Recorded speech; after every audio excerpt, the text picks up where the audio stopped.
રાજ્યમાં વિકાસના દાવા વચ્ચે છાસવારે રોડ રસ્તાની કામગીરીમાં હલકી ગુણવત્તાના આક્ષેપ થાય છે, પરંતુ બનાસકાંઠાના પાલનપુરમાંથી સામે આવેલા દ્રશ્યો ખરેખર તંત્રની લાલિયાવાડી સામે સવાલ ઉઠાવી રહ્યા છે।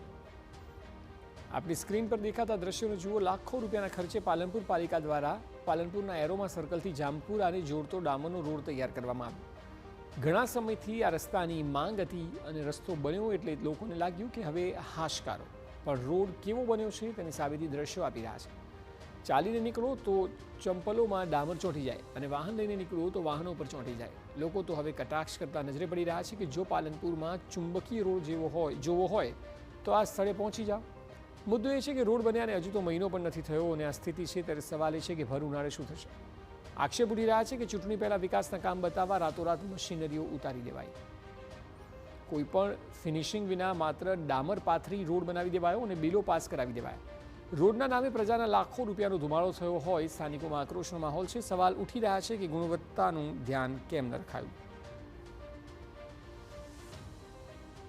ચાલીએ ને તો પગમાં ડામર ચોંટે છે, ગાડી લઈને ચાલીએ તો ગાડીના ટાયરમાં ડામર ચોંટે છે, ક્યાંય કપચીનું નામ નિશાન નથી।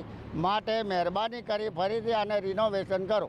પાલનપુર નગરપાલિકા જેટલી ચોર, ભ્રષ્ટાચારી અને ટકાવારી લેતી નગરપાલિકા જો તમને ક્યાંય મળી જાય તો મને બતાવજો। એટલે તમે અહીં રોડ તો જુઓ અને હજી સુધી એનો ડામર સુકાયો નથી। નગરપાલિકાને પૂછી તો કે તડકે સુકાવવા મૂક્યો છે। આ દુનિયાની પહેલી વસ્તુ છે જે તડકે સુકાતી નથી, તડકે પીગળી રહી છે। તમે ત્યાંથી ચાલો તો તમારો બૂટ ચોંટી જાય। તમે જો ગાયો ત્યાંથી નીકળો તો ગાયોના નીચેના પગના જે પંજા હોય એ ડામરમાં ચોંટી જાય। અને આટલા બધા લોકો ત્યાંથી નીકળે છે, બધાને દેખાય છે, પણ નગરપાલિકાના ચીફ ઓફિસરને, શાસકોને આ રોડ કેમ દેખાતો નથી। ઝડપી કામ કરી કેમ કરીને કામ પૂરું કરીને પૈસા ઊભા કરવા એવી આ નીતિ અપનાવે છે।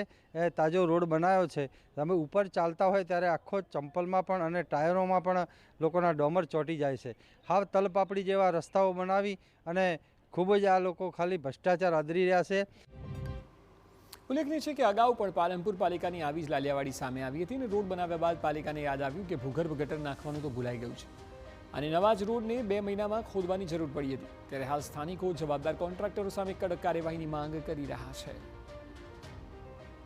નગરપાલિકાના જે ઇજનેર, ડેપ્યુટી ઇજનેર, એસઓ, ચીફ ઓફિસર આના માટે જવાબદાર ઠરે છે અને મ્યુનિસિપાલિટી એક્ટ 1963 હેઠળ આ તાત્કાલિક ધોરણે એ રોડનું સમારકામ તો થાય જ, પરંતુ જવાબદાર જે પણ આ કોન્ટ્રાક્ટર હોય એને બ્લોક કરવામાં આવે અથવા એની જે પણ દંડનીય કાર્યવાહી થતી હોય એ કરવામાં આવે એ ઈચ્છનીય છે। પાલનપુર નગરપાલિકાએ 10 દિવસ અગાઉ સ્વસ્તિક સ્કૂલથી જામપુરા સુધીનો રોડ બનાવ્યો, જે હવે 10 દિવસમાં જ તેનો ડામર પીગળવા લાગ્યો છે અને લોકોના પગ છે એ બગડવા લાગ્યા છે। એટલે આ રોડની ગુણવત્તા સામે સવાલ ઊભા થાય છે। મહત્ત્વની વાત એ છે કે 14 માર્ચે નગરપાલિકાની જે મુદ્દત હોય છે એ પૂર્ણ થાય છે।